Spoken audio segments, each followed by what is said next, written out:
Welcome to This Explainer. Today, we're unraveling a digital mystery that honestly reads straight out of a modern cyber thriller. We're talking about an elusive hacker who thought he was a total ghost on the internet, literally untraceable. But as you'll see, there was a hidden digital fingerprint buried deep inside his own operating system that ultimately betrayed him. So if you've ever sat there and wondered just how anonymous you really are behind your screen, well, this is exactly the explainer for you. Let's get into it. Section 1. The hacker who couldn't hide. Okay, so let's dive into this true crime story. Meet Peter Stokes. He's a 19-year-old alleged member of the notorious Scattered Spider hacking group. Picture this. It's April 2026, and Stokes is casually strolling through the Helsinki airport. He's got a ticket to Japan and is lugging around two massive 2-terabyte hard drives.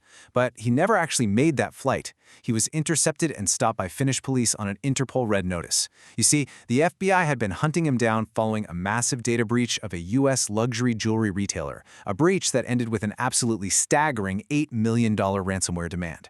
But the real question is, how on earth did they find him? Because his evasion tactics, they were incredibly sophisticated. If you map out his network movements, the guy was seamlessly bouncing his connections through commercial VPNs, proxy servers, and routing his traffic all over the globe, from Estonia to New York, over to Thailand, and then back again. During the actual attack in May 2025, he used a tunneling tool called NGRK, funneling his connection through a proxy IP address run by a hosting provider called Zulo. And typically, a VPN exit node like that is a total dead end for investigators. It's supposed to mask your real IP address completely. Which brings us to this massive, mind-bending question. How did you track a ghost? I mean, how did the FBI manage to stitch these completely disparate IP addresses scattered across the globe over the span of nearly a year into a solid, airtight timeline that pointed to one single suspect? The guy was rotating his network trail flawlessly. So what gave him away? That takes us to Section 2, Unmasking the GDID. The smoking gun here? It wasn't some silly slip-up in his proxy server configuration. It definitely wasn't a leaked IP address. The real twist in this story is a little-known, deeply embedded Windows telemetry feature that silently handed the FBI the key to the entire case. Right here in the federal court complaint citing a Microsoft representative, they describe it as a persistent device-level identifier.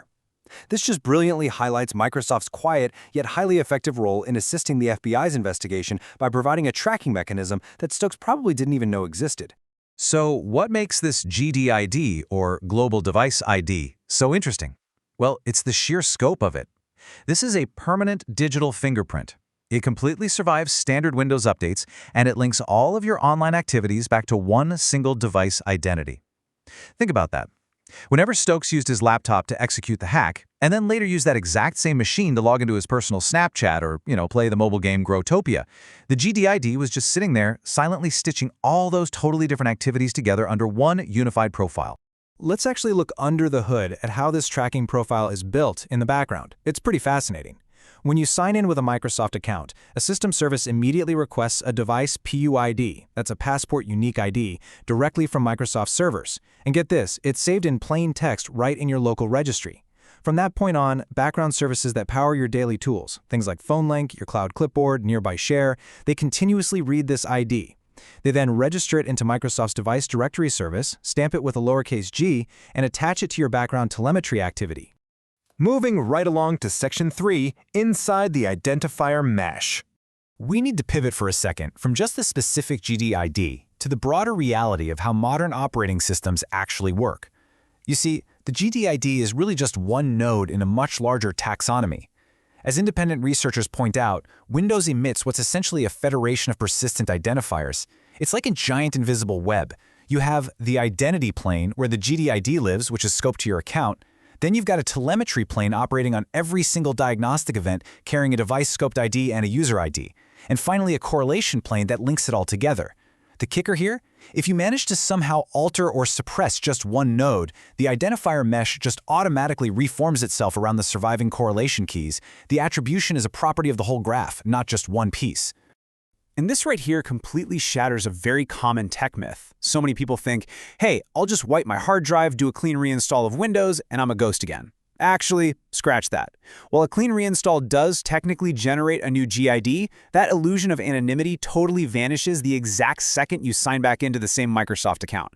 Doing that provides an explicit link to that correlation graph we were just talking about, instantly tying your old identity and your new identity back together on Microsoft servers. All right, Section 4, Beyond the Browser Fingerprint. So, you might be wondering, why didn't standard evasion tactics, stuff like incognito mode or spoofing a browser, work for our suspect? Well, there is a massive difference between surface-level tracking and deep telemetry. On the surface, you have the stuff we all hear about all the time: cookies, randomized MAC addresses, or WebGL fingerprinting, which tracks the tiny hardware differences in how your 3D graphics render. You even have user agent client hints that tell websites if you're on Windows 10 or 11. But underneath all of that surface noise, you have deep telemetry. Stokes was very likely caught by OS-integrated URL reputation services. Think Microsoft Defender Smart Screen. This evaluates the URLs you visit at the operating system level, and by design, it bundles that data right alongside that persistent device identifier. And to put this into perspective, this isn't just some isolated Microsoft phenomenon. Persistent hardware tracking is a much broader industry standard for network security. Take network access control frameworks, for example. They use 128-bit persistent device identifiers, or PDIDs. These are generated server-side, and they reliably track devices even when privacy measures like MAC address randomization are totally turned on. It basically decouples your actual device identity from your transient network interfaces. Which brings us to our final part, Section 5, Security versus User Privacy. We are genuinely at a fascinating crossroad here. On one hand, we have the undeniable, absolute benefit of catching dangerous cybercriminals. But that has to be weighed against legitimate privacy concerns for everyday users like us. Just take a look at a small sample of the massive telemetry mountain collected in the background of Windows. You've got data fields detailing your exact motherboard, your network adapter GUID, or even your mobile equipment identity if your device has a cellular radio. When you multiply this by the roughly 1.6 billion Windows users worldwide, you start to understand the sheer, mind-boggling volume of granular diagnostic data being generated every single day. And right here is the absolute crux of the privacy paradox. If you look at Apple or Android devices these days, they heavily feature app tracking transparency prompts, right? Visible options to reset your advertising identifiers. But the GDID operates completely differently. It gets assigned the moment you sign into a Microsoft account. There is no consent screen asking for your permission, and there is no complete off switch provided to the user. It's just there. Now, there are a few mitigation steps you can take if you're concerned. You can try to use a local account instead of a Microsoft one, you can turn off optional diagnostic data in your privacy settings, and you can block advertising IDs. But, and this is a big but, researchers note that it is virtually impossible to completely prevent Windows from getting a GDID without entirely breaking core software activation and App Store licensing. The system relies on it. For extreme privacy cases, say journalism in hostile regions, experts often suggest skipping commercial operating systems altogether and just using Linux routed through Tor. Which leaves us with this final, somewhat provocative thought. Look, it's undeniably a huge win for cybersecurity that an $8 million extortionist was brought to justice using these digital footprints. No one is arguing that. But it does force us to pause and ponder the really delicate balance between effective security enforcement and living with an operating system that silently, constantly watches. Ultimately, when your device catches a criminal, who is really in control of your PC? Thank you so much for joining me on this explainer. Keep questioning the technology you use every single day, and I'll see you in the next one.